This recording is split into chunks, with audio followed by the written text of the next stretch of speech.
Terima kasih. Assalamualaikum warahmatullahi wabarakatuh. Selamat siang menjelang sore. Salam sejahtera bagi kita semua. Salam. Bapak Kapolres yang kami muliakan, Bapak Kepala BNN Kalimantan Utara yang kami hormati dan kami banggakan, Kasat Reskrim bersama tim penyidik yang kami hormati dan kami banggakan, Pak Kabakov juga yang kami hormati dan kami banggakan, rekan-rekan awak media, wartawan dari PWI, ABBI dan IWO yang kami hormati dan kami banggakan. Di kesempatan pada siang hari ini, seperti yang terlihat di rekan-rekan media sekalian, bahwa hari ini kita akan melaksanakan press conference dua kasus sekaligus, yaitu kasus TKP Gosoma dan kasus TKP di Loloda. Untuk lebih jelas nanti kami akan serahkan kepada Bapak Kapolres yang memaparkan. Saya mohon dengan hormat, mohon izin kepada rekan-rekan media, ketika Bapak Kapolres menyampaikan, mohon jangan dipotong, nanti ditanyakan ketika sudah selesai menyampaikan. Terima kasih. Assalamualaikum warahmatullahi wabarakatuh. Baik, Assalamualaikum warahmatullahi wabarakatuh. Shalom, selamat sore. Yang saya hormati Pak Kepala BNN, Kabakop, Kasat Reskrim dan Kasih Humas, serta rekan-rekan insan pers yang berkesempatan pada sore hari ini bersama-sama kita melaksanakan pers conference terkait dengan dua kasus yang terjadi di wilayah hukum Polres Halmahera Utara. Yang pertama, kami akan menyampaikan terkait dengan kasus yang terjadi pada tanggal 29 Desember ya, yang terjadi pada tanggal 20 di Gosoma, yaitu pencurian handphone. Perlu teman-teman pers ketahui bahwa kedua kasus ini semuanya diawali daripada mengkonsumsi miras dan mengkonsumsi lem. Ya, saya garis bawahi, dari dua kasus ini diawali dari awalnya mengkonsumsi miras dan mengkonsumsi lem. Jadi saya langsung menyampaikan saja terkait dengan barang bukti yang terjadi di Gosoma. Ada dua buah, ulangi, total yang hilang ada 31 handphone ya. Di antaranya iPhone, kemudian Samsung, Realme dan handphone Vivo. Di sini saya didampingi oleh Kepala BNN, didampingi oleh Kasat Reskrim, Kasat Narkoba dan Kasih Humas. Nanti terkait dengan pasal tuntutan terkait dengan pencurian HP dan kronologis, silakan nanti Pak Kasat Reskrim menjelaskan kronologisnya. Nanti sebelum rekan-rekan insan pers menyampaikan pertanyaan-pertanyaan, saya mohon dengarkan dulu. Saya di sini didampingi oleh Kepala BNN. Nanti Kepala BNN menyampaikan pesan-pesan terkait dengan lem dan miras, kemudian dampak-dampak daripada penggunaan lem tersebut. Saya silakan Pak Kasat Reskrim. Baik, terima kasih. Assalamualaikum warahmatullahi wabarakatuh. Selamat siang. Terima kasih. Terkait dengan dua kasus yang kami rilis hari ini, yang pertama terkait dengan pencurian HP di konter HP 50 sen Desa Gosoma. Yang kedua terkait dengan pencurian dengan disertai dengan kekerasan yang menyebabkan korban meninggal dunia. Peristiwa terjadi di Desa Paje, Kecamatan Loloda Timur. Dari kedua peristiwa tersebut, kami berhasil mengamankan di TKP pertama terkait dengan peristiwa pencurian HP. Ada dua tersangka yang kami amankan dan tetapkan sebagai tersangka yang sudah kita tahan. Untuk di pencurian di Desa Pace dan korban meninggal dunia, kami berhasil mengamankan dan sudah kami tetapkan satu tersangka, dan masih kami dalami lagi satu terduga pelaku yang ada hubungannya dengan korban. Dari tindak TKP yang pertama, kasus pencurian konter HP, kepada yang bersangkutan kami sangkakan pasal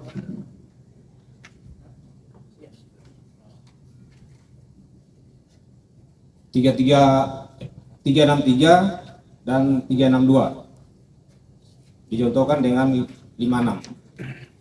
Untuk kasus di Desa Pacau, sorry, yang korban meninggal kita sangkakan pasal 340 itu terkait pembunuhan berencana, dengan pasal 362 sama 55. Untuk barang bukti yang kami amankan di peristiwa ini yang seperti yang sudah kami sajikan. Untuk HP saat ini yang kami berhasil amankan, yang dari jumlah 31 masih kurang 9 yang belum kami amankan, masih tetap kami lakukan pencarian. Yang untuk kasus pembunuhan pencurian dengan mengakibatkan korban meninggal, uang sejumlah kurang lebih 150. Sebenarnya itu saja, nanti sambil berkembang kita silakan ya ditanya jawab. Ya, saya ulangi, jadi tadi saya sampaikan di awal ada 2 kasus, tapi ternyata ada 3 ditambahkan dengan kasus narkoba. Sini ada Kasat Narkoba juga mendampingi saya. Jadi perlu rekan-rekan insan pers ketahui bahwa kurang daripada 1 pekan tim kami di Polres Halmahera Utara, tim Resmob Jana bisa mengungkap kasus pembunuhan yang terjadi di Desa Pacau. Ya, kasus pembunuhan ini merupakan kasus pembunuhan yang direncanakan. Semua ini berakibat dari diawali dengan mereka mengkonsumsi lem habon. Ya, jadi dari 5 hari, kurang daripada 1 minggu, kurang daripada 1 pekan, Satreskrim sudah menetapkan 1 tersangka pelaku kejahatan, kemudian 1 masih diduga ikut serta dalam kegiatan tersebut. Dari kejahatan tersebut ada beberapa barang bukti yang diamankan, yaitu 2 buah tempat tidur spring bed yang dibakar oleh pelaku, kemudian 2 buah kaleng lem, 1 buah selimut. Yang tadi sampaikan Pak Kasat Reskrim, ada barang bukti uang tunai sebesar 150 juta, kemudian 1 buah handphone milik korban, 1 buah tas tempat uang milik korban, pakaian milik korban, kemudian kardus penuh bercak darah, 1 buah kemeja, tas punggung warna merah. Saya sampaikan kepada teman-teman pers bahwa pelaku saat melakukan pencurian hanya tujuannya adalah untuk membeli lem, ya, membeli lem. Karena pada saat mereka mengkonsumsi lem, mereka masih merasa kurang. Kemudian dari salah satu yang saya sampaikan tadi, terduga memberi petunjuk untuk masuk ke rumah daripada korban untuk mengambil uang, menunjukkan di mana tempat uang tersebut, sehingga pada saat si tersangka masuk, ketahuan daripada korban, disitulah korban melakukan aksinya sampai hilangnya nyawa seseorang, nyawa daripada almarhumah tersebut, agar dia tidak ketahuan. Ya. Ancaman hukuman untuk pasal 340 ini masuk dalam pembunuhan berencana. Ancaman salah satunya adalah hukuman mati atau penjara seumur hidup atau penjara sementara 20 tahun. Kemudian pasal 338 menghilangkan nyawa seseorang 15 tahun, dan pasal 365 ancaman hukuman 15 tahun. Ya. Jadi demikian rekan-rekan. Kemudian beberapa hari lalu juga kita melaksanakan pengamanan atau penangkapan terhadap pelaku narkoba. Ya, di sini saya didampingi oleh Pak Kasat Narkoba. Silakan Pak Kasat Narkoba menyampaikan bagaimana proses kronologisnya sehingga terjadi bisa mengungkap kasus narkoba tersebut. Assalamualaikum warahmatullahi wabarakatuh. Terima kasih Pak Rizky. Para BNN serta kalian sekalian. Saya Kasat Narkoba. Saya akan menjelaskan bagaimana pengungkapan terhadap kasus penangkapan narkoba pada hari Selasa tanggal 23 Januari pukul 19 WIT yang terjadi di Jalan Kompleks Jalan Baru, tepatnya di Depot Air Rahai. Lalu setelah kami mendapatkan informasi, seorang terduga kami bernama Brikis, kami melakukan pengungkapan, dan pada saat di TKP kami langsung menggeledah. Yang bersangkutan terdapat satu saset plastik sabu berukuran 0,93 gram, itu berbentuk sabu dan diletakkan di belakang HP Samsung warna hitam dan di dalam casing HP, dan sabu tersebut dibungkus kertas putih. Lalu selanjutnya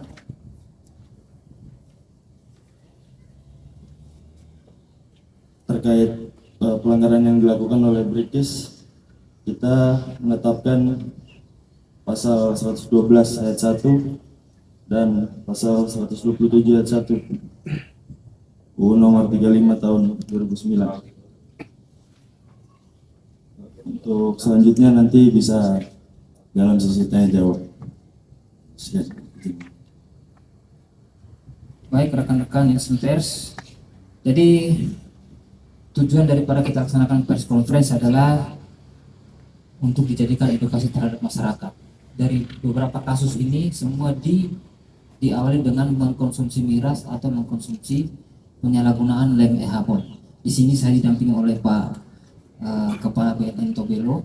Jadi nanti sebelum rekan-rekan insan pers menyampaikan pertanyaan atau memberikan pertanyaan kepada kita, saya kasih kesempatan dulu kepada KBNN menjelaskan apa-apa saja dampak daripada penggunaan atau penyalahgunaan lem ehabon ini. Silakan. Baik, terima kasih. Assalamualaikum warahmatullahi wabarakatuh. Selamat sore, salam sejahtera bagi semua. Yang saya hormati Bapak Kapolres Sumatera Utara beserta jajaran dan Pak Kasat Reskrim, Kasat Narkoba, Pak Kapolres, serta Kasih Humas dan rekan-rekan wartawan yang saya banggakan.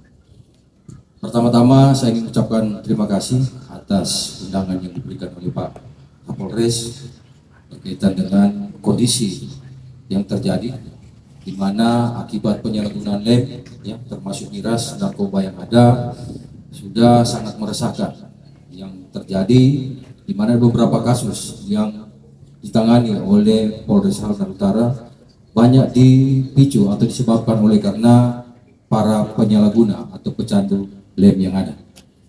Bapak Ibu sekalian yang harus kita pahami bersama bahwa yang namanya orang penyalahguna narkoba, otomatis dia cara berpikirnya sudah tidak benar lagi. Di dalam pikirannya, terutama pengguna lem, yang pertama dia akan senantiasa selalu dibayangi oleh dengan hayalnya dia, berhalusinasi. Dan halusinasi ini dia tidak akan pernah hilang sampai dia pun meninggal penyalahguna lem. Di mana dengan semakin intensnya, semakin banyak dia mengkonsumsi lem tersebut, berarti tingkat keparahan terhadap cara berpikirnya maupun tindakan ataupun perilakunya akan semakin mengarah kepada hal-hal yang tidak kita inginkan.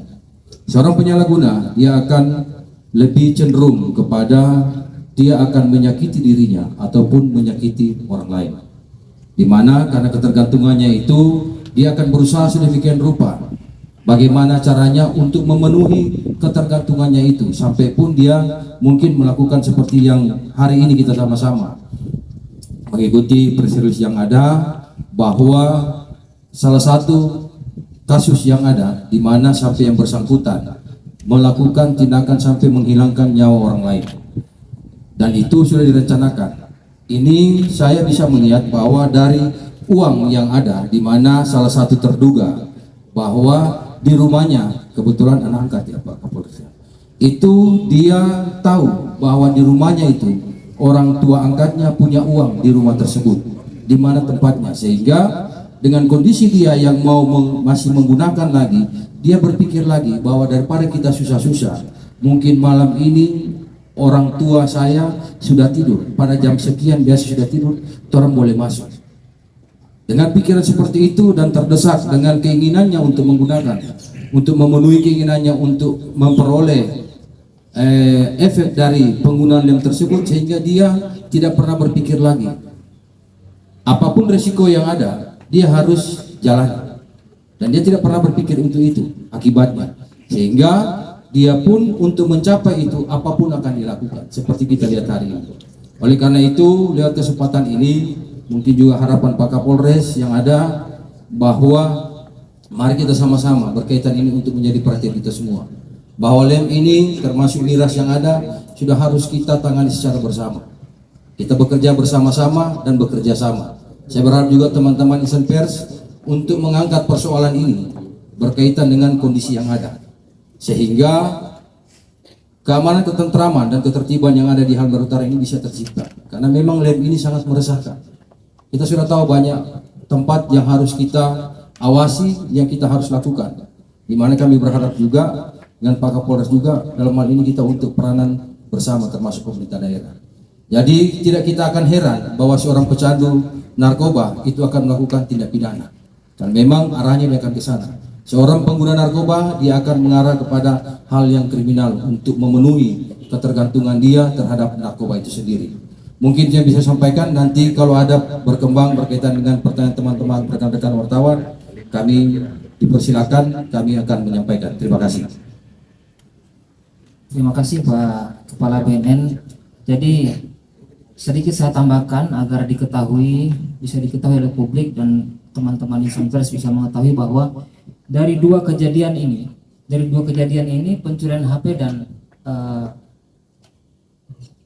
pencurian pembunuhan di tempat di mana kita temukan barang bukti handphone ini di rumah salah satu pelaku. Di sana banyak berserakan kaleng-kaleng lem, ya, bukan banyak saja, sudah hampir seperti gundukan pasir. Ya, dari dua ini saya meminta kepada teman-teman pers menyampaikan kepada publik khususnya Kabupaten Halmahera Utara, memberikan edukasi kepada seluruh masyarakat.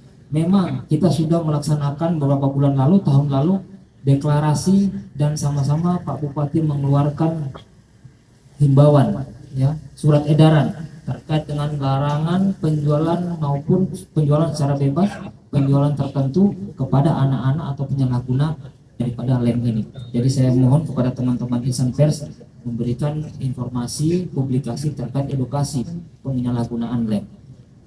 Itu saja, silakan teman-teman insan pers. Terima kasih Mas.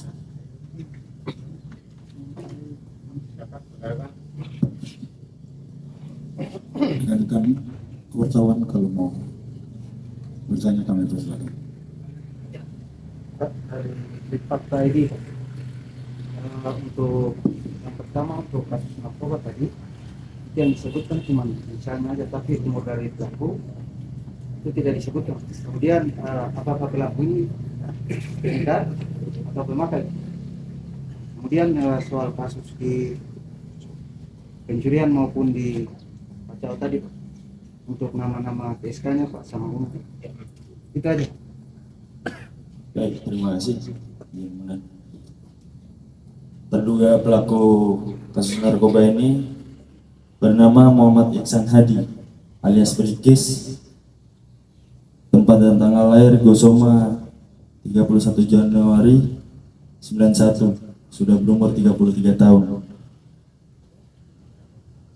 Siap. Untuk pengendara atau pengguna, dia masih dalam pengembangan kami di pengguna, karena sebelumnya yang bersangkutan adalah residivis 2017. Lalu untuk penerimaan barang yang diterima dari dia dari jasa pengiriman Jakarta yang kami masih dalam tahap pengembangan. Terima kasih. Oke, saya tambahkan terkait dengan kasus pencurian dan kekerasan hingga menghilangkan nyawa seseorang, ada satu tersangka dan satu terduga. Ya, saya sampaikan di sini tersangka inisial RM, kemudian terduga pelaku inisial RA. Jadi dua-duanya ini, tersangka dan terduga pelaku, masih duduk di bangku sekolah. Saat ini masih kelas 3 SMA. Silakan yang lain. Menurut saya bos, kita melihat bahwa seperti yang tadi Pak Kapolres paparkan bahwa latar belakang kejahatan yang terjadi itu karena miras dengan BNN. Pemda sudah pernah mengeluarkan surat untuk itu, tapi kelihatannya pengawasan kami melihat ini ya, pengawasan dari mungkin Satpol, karena kan kalau kita kan lihat pada Satpol selama ini sejauh ini kerjasama dengan Satpol untuk pengamanan, dan tadi juga Kepala BNN sudah mengatakan bahwa titik-titik itu sudah diketahui, tapi pengawasannya sepertinya longgar sehingga terjadi seperti yang sekarang ini. Semua kejadian awalnya dari miras dan rem. Itu mungkin yang bisa di. Oke, baik. Surat edaran seperti yang saya sampaikan tadi, surat edaran sudah dikeluarkan dan saya bersama Pak Dandim saat itu bersama KBNN mengajak, mendorong pemerintah daerah, dalam hal ini Pak Bupati, untuk kita laksanakan deklarasi pada saat itu kalau tidak salah bulan Juli di 2023, dan ditandatangani seluruh kepala desa dan camat. Itu disetujui. Kemudian terkait dengan penegasan terkait daripada perda ataupun surat edaran itu memang tugas daripada Satuan Polisi Pamong Praja yang ada di Kabupaten Halmahera Utara. Setiap malam minggu saya selaku Kapolres sudah mengajak Satpol PP untuk melaksanakan patroli dan melaksanakan razia ke tempat-tempat atau titik-titik yang sudah diketahui untuk membasmi atau mengurangi daripada miras dan penggunaan atau penyalahgunaan lem e-habon tersebut.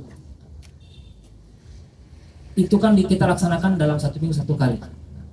Saya sudah menyampaikan juga kepada Kasatpol PP bahwa tolong Pak Kasatpol PP ke sekolah-sekolah ajak kami, karena penegak perda ataupun penegak surat edaran daripada Bupati adalah Satpol PP. Ya, jadi upaya-upaya sudah kita lakukan setiap malam minggu dilakukan oleh Polres Halmahera Utara. Kita melaksanakan patroli skala besar, itu tidak hanya polisi tapi di sana ada Satpol PP, Dinas Perhubungan, BNN dan TNI juga. Ya, jadi kita sudah intens melaksanakan. Hanya saja tolong mungkin bisa disampaikan oleh teman-teman yang pers bahwa Satpol PP akan lebih intens lagi untuk melakukan kegiatan-kegiatan tersebut atau kegiatan-kegiatan pencegahan. Terima kasih. Yang lain? Mungkin ada sedikit saya tambahan, mungkin buat rekan-rekan wartawan berkaitan dengan memang saat ini berkaitan dengan perda ada sedikit kendala berkaitan dengan penerapannya karena belum adanya surat keputusan atau petunjuk teknis dari perda tersebut, sehingga dalam pelaksanaannya kita instansi terkait yang ada kita pun tidak bisa melakukan karena memang itu harus ada di Satpol PP, sehingga nanti diharapkan lewat teman-teman itu dipercepat sehingga nantinya rekan-rekan juga dari Satpol PP dalam untuk mengambil langkah di lapangan itu mereka lebih terlindungi dan lebih tegas dalam hal penegakan aturan ini, sehingga nantinya berkaitan dengan penyitaan dan sebagainya itu bisa dilaksanakan oleh Satpol PP dan termasuk pengawasan yang ada bisa lebih maksimal. Mungkin harapan kami rekan-rekan wartawan juga untuk bisa menyampaikan kepada pemerintah daerah bahwa ini perlu segera diambil langkah secepatnya. Mungkin itu, terima kasih. Baik, mungkin harapan Pak Kepala BNN melalui teman-teman insan pers, kami mendesak agar Pak Bupati segera mengeluarkan perda, ya, karena hal ini sudah terjadi bukan kali ini saja. Kita ingat bersama, saya pernah juga melaksanakan press conference terkait kejadian di Mawea, ya, yang seorang anak menghilangkan nyawa neneknya itu dipengaruhi oleh lem habon juga yang dia konsumsi 1 tahun sebelumnya, ya. Jadi angka bahayanya sangat bahaya sekali, 1 tahun saja masih berpengaruh terhadap anak itu untuk halusinasi. Terima kasih. Lanjut. Dari Maluku, ini terkait dengan tadi kan ada beberapa anak yang di bawah umur itu terkait dengan pembunuhan, apakah pasalnya tetap ditetapkan 340 atau ada perubahan terkait dengan apa pasal yang dikenakan untuk anak di bawah umur tadi? Sama perlakuannya karena anak berperkara dengan hukum ada penanganannya.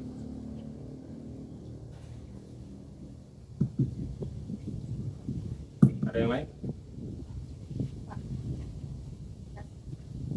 Dengan penjualan dari Chicago, saya pernah saksikan sendiri.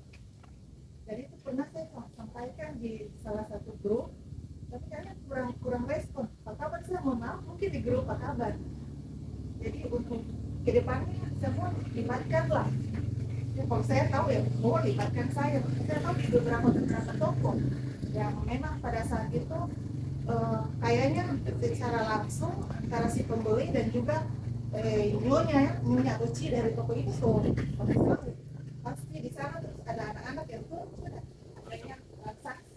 Jadi kita saya sudah tahu jadi Makassar tolong.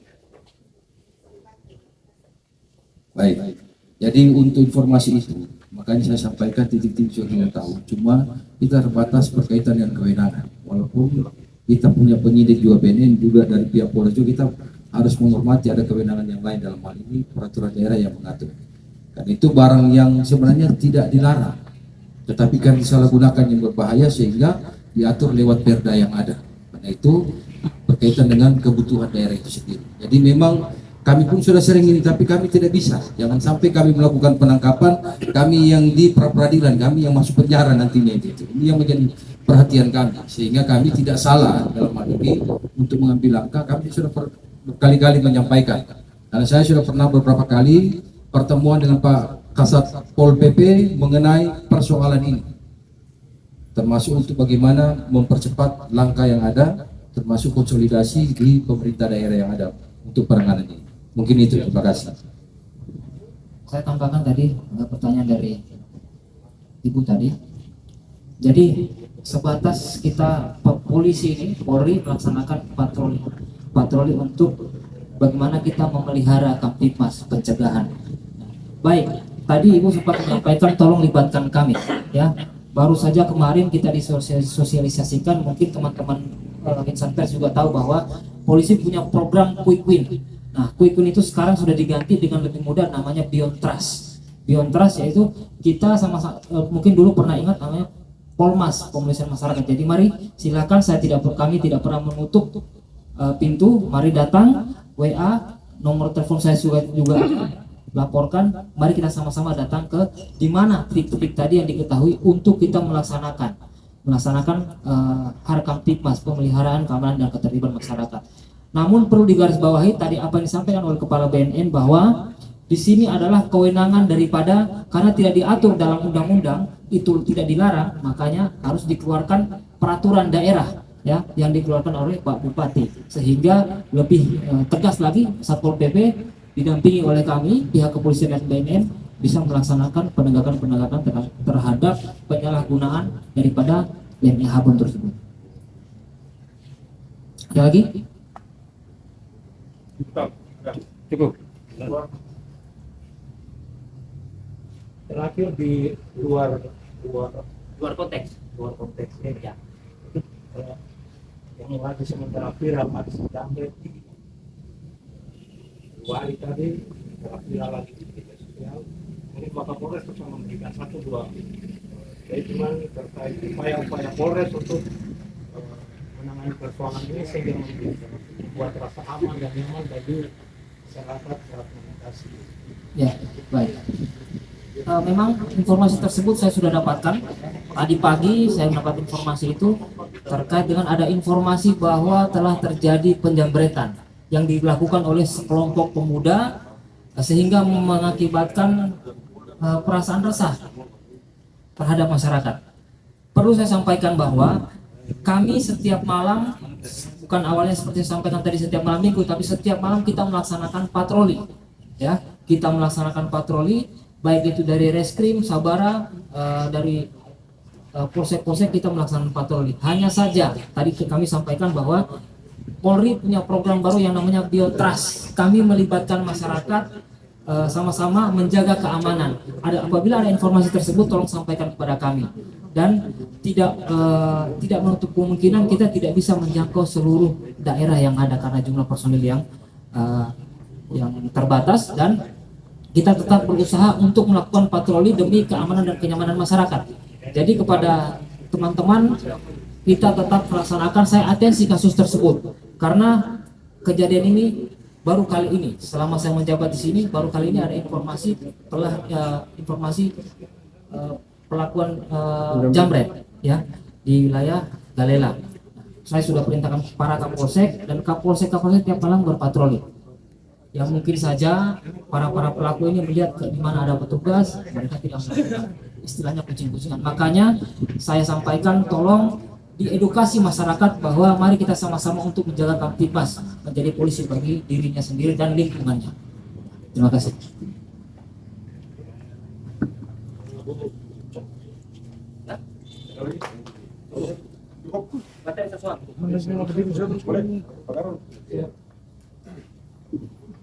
Agus, berada? Siap.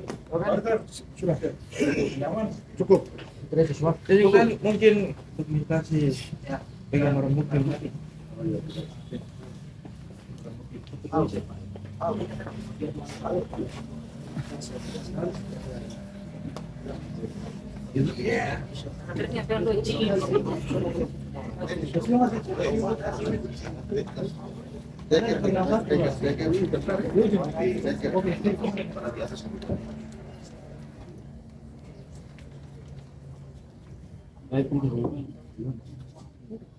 Ini